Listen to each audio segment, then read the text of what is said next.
E aí pessoal, tudo bem? Muito bom dia, muito boa tarde, muito boa noite para você que está assistindo esse vídeo. É um imenso prazer que tenho que falar com vocês. Meu nome é Pedro Koji, sou professor de Química e hoje vamos terminar a nossa parte de número 2 na nossa aula de sexta-feira sobre processos de separação de misturas. Gente, vamos começar? A nossa aula de hoje é bem mais rápida, porque a gente tem alguns processos de separação de misturas que eles são bem rápidos e bem fáceis de entender. Bom? Então, aqui ó, primeiro processo, levigação. A levigação é usada para componentes de misturas de sólidos quando um dos componentes é facilmente arrastado pelo líquido. Ou seja, eu tenho, vamos dar uma suposição aqui, eu tenho uma peneira não, uma rampa. Ou seja, naquela rampa ali eu possuo sólidos, né, que vão ser arrastados pelos líquidos, e eu possuo alguns sólidos que vão ficar ali naquele processo, naquela rampa. Ou seja, então a água ela pode arrastar um desses sólidos e pode deixar alguns que eu quero. Então é exatamente esse processo de deviação. É exatamente aquilo que as mulheres faziam, né? O que os caras fazem até hoje para acharem ouro. Né? O que eles fazem? Pegam uma porção ali, que acham que tem ouro, vai na água, mergulha, tipo como se fosse um peneiro, vai na água, mergulha, e ele vai separando o sólido, vai separando a areia e vai vendo se tem ali ouro ou algum metal precioso. É exatamente isso, perfeito? Ventilação. Gente, o próprio nome diz ventilação, ou seja, consiste em separar os componentes da mistura por uma corrente de ar que é arrastado o componente mais leve. Você já viu o amendoim, quando a gente vai descascar o amendoim, a gente coloca ele no forno, né, e a gente faz assim com a mão, ou às vezes até mesmo sopra para a casca do amendoim sair? Exatamente isso. O ar, ele leva as impurezas mais leves, ou seja, o amendoim que possui aquela casca por fora, a gente torra ele, coloca ele no processo de ventilação, ele vai sair toda aquela casca leve, porque é mais leve, né? Então o ar logo ele leva. Perfeito? Então o próprio nome já diz, separação dos grãos do café e das suas cascas, café, amendoim, tudo isso, todos os grãos, né, que possuem suas cascas por fora, eles podem ser separados através do processo de ventilação. Perfeito? Catação. O próprio nome diz, catação é um método rudimentar baseado na diferença de tamanho e aspecto das partículas de uma mistura de sólidos granulados e utilizamos nas mãos ou pinças na separação dos componentes. Então olha aqui, ó, separação de pedras de feijão. É exatamente isso. Quando você vai lá no feijão, você vai ter que fazer o quê? Você vai ter que fazer o processo de catação, porque você vai ver se tem pedra, você vai ver se tem algum que está estragado. Ou seja, é exatamente isso que você vai fazer. Você vai catar os que estão ruins e vai colocar os que estão bons ali para a bacia para jogar em água, para começar a fazer o processo de cozinhar.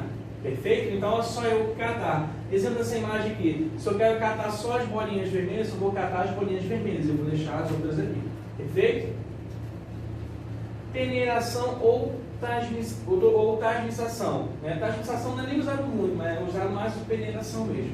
Ou seja, a peneiração consiste em separação de areia ou de pedregulhos, né? Ou seja, quando eu vou fazer um cimento, eu tenho que separar aquela areia ali, tem algumas pedras naquela areia ali.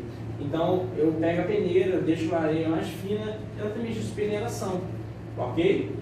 Isso funciona também com açúcar, peneirar açúcar que já está há um bom tempo ali guardado. Eu peneiro ele para tirar os grãos e deixo ali o sal, o açúcar mais fino. Perfeito? Flotação.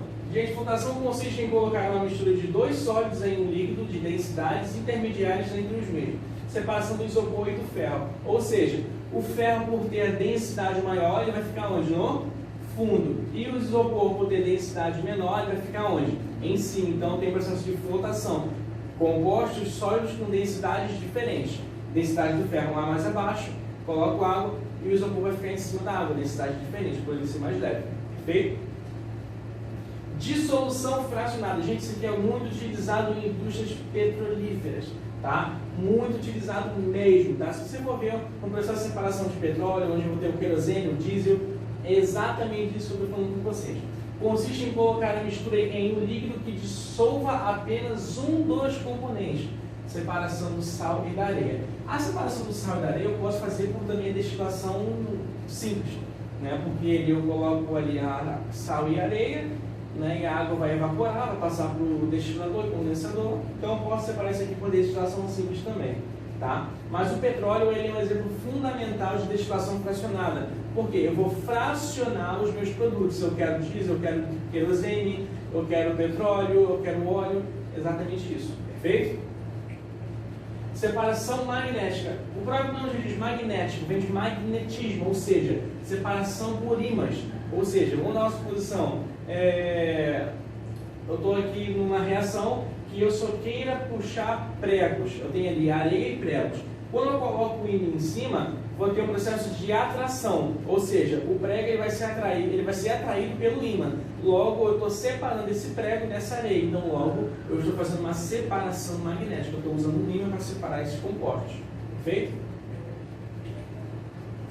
Decantação. Gente, decantação, gente, é simples e rápido. Ali, no laboratório, a gente tem um equipamento chamado de funil de bromo. No funil de bromo, a gente faz o seguinte, a gente deixa o líquido ali por um tempo, ou seja, vamos dar uma suposição que o líquido esteja homogeneizado, né? A gente deixa ele descansando um pouco e as partes mais densas elas descem e as partes mais leves elas sobem, tá? Parece até que forma uma solução bifásica, formando duas fases. Ou seja, então no funil de bromo, por exemplo, a gente tem ali o exemplo de se não me engano, de um óleo e de uma água. Eu só quero tirar a água, então eu abro a torneirinha e só tiro a água e deixo só o óleo no funil de bromo. Depois eu pego outro recipiente e só quero o óleo. Ou seja, esse processo de decantação também é utilizado em piscinas, processo de limpeza de piscinas. Ou seja, eu coloco o líquido ali, coloco o cloro ativo ali naquele processo e todo o sedimento, toda a sujeira ela vai para onde? Para o fundo da piscina. Depois eu venho fazendo o quê? Aspirando aquela sujeira. Exatamente isso. Decantação é deixar o processo ali acontecer de forma natural, deixar ele ali esperando de forma naturalmente. Feito? Centrifugação. Gente, a centrifugação vocês vão entender isso aqui facilmente. Olha, aqui a gente tem um tubo de ensaio e aqui a gente tem a centrifugação, que é usada no laboratório. Né? Isso aqui é muito utilizado também em processos de sangue, né? Que ali eu separo a água, separo as plaquetas, separo as hemoglobinas. Ou seja, então, a centrifugação também ela serve pelo mesmo processo. Já viu a máquina de lavar? Ela tem um processo de centrífuga, ou seja, eu tirar toda a água da roupa. Exatamente, só que aqui é diferente no laboratório. Né? No laboratório, a centrifugação ela serve para você separar um dos seus processos. Vamos dar um exemplo ali do sangue. Eu coloco o sangue no tubo de ensaio. Olhando para o sangue, eles não conseguem verificar se tem água, se tem hemoglobina. Não, porque está um sangue viscoso e vermelho. Não é viscoso não, líquido e vermelho. Perfeito? Então, a gente não consegue evidenciar as fases que possuem ali. O que a gente faz? A gente coloca ele na centrífuga, numa rotação RPM, que é rotações por minuto. Então, ele vai rotacionar muito mesmo. Eu vou começar a separar água, hemoglobina, vou começar a separar plaquetas. Então, exatamente isso que esse processo serve de centrifugação, de separar esse líquido. Perfeito? Filtração. Filtração todos nós já entendemos, né? Já viu o filtro de casa? Filtro de casa normalmente é utilizado, né? Porque a gente tem ali o carvão ativo, tem o cloro, tem vários outros processos para você a pegação de filtração. Ou seja, isso aqui é muito utilizado em casas, né? A gente tem os filtros aí, tem os filtros de barro, tem os filtros que possuem aquelas velas, né? Que passa por elas e elas começam a succionar água, depois elas vêm pingando com uma filtração. Então a gente tem vários tipos de processos de filtração, perfeito? Então consiste em passar a mistura por uma superfície porosa, que é o filtro, e deixa passar o componente líquido ou gasoso, retendo a parte sólida da mistura. Ou seja, qualquer parte sólida que estiver na água, qualquer parte sólida que estiver dentro de um líquido, o filtro ele tem a capacidade de reter esse sólido, ou seja, ele vai ficar retido naquele filtro e só vai passar o líquido. Perfeito? Então eu separei do sólido e separei do líquido. Então é um processo de separação de misturas. Perfeito? E evaporação. Gente, a evaporação ela consiste em quê? Na obtenção do sal a partir da água do mar. É um exemplo que eu estou mostrando para vocês aqui. Mas o que consiste isso é o quê? É deixar a mistura em repouso sobre a ação do sol e do vento, até que o componente líquido passe para o estado de vapor, deixando apenas o componente sólido. Isso aqui é um exemplo disso. Moramos no Rio de Janeiro, correto? Calor de 40 a 45 graus. Né? Vamos botar estourando aí. Perfeito? O que acontece? Se você pegar uma bacia, uma água do mar, colocar essa água do mar na rua, né? Ou seja, onde o lugar que contém esse sol quente, o que vai acontecer? Você vai deixar ele secar de maneira natural, aquela água vai evaporar, ou seja, o ciclo da água normal, ela vai evaporar e vai deixar somente o sólido, que seria o sal. Então, é exatamente isso, o processo de evaporação através de separação de mistura, ou seja, separar o sal da água. Perfeito? Então, gente, exatamente um desses processos que eles são mais importantes em provas e o mais importante a gente conseguir entender. tá? Então, terminamos a nossa parte da nossa aula de sexta-feira. Eu espero que todos tenham entendido. Forte abraço a todos. Qualquer dúvida, deixe nos comentários, que eu tenho o maior prazer de responder. Perfeito? Então, forte abraço a todos. Até semana que vem. Tchau, tchau, pessoal. Fiquem com Deus.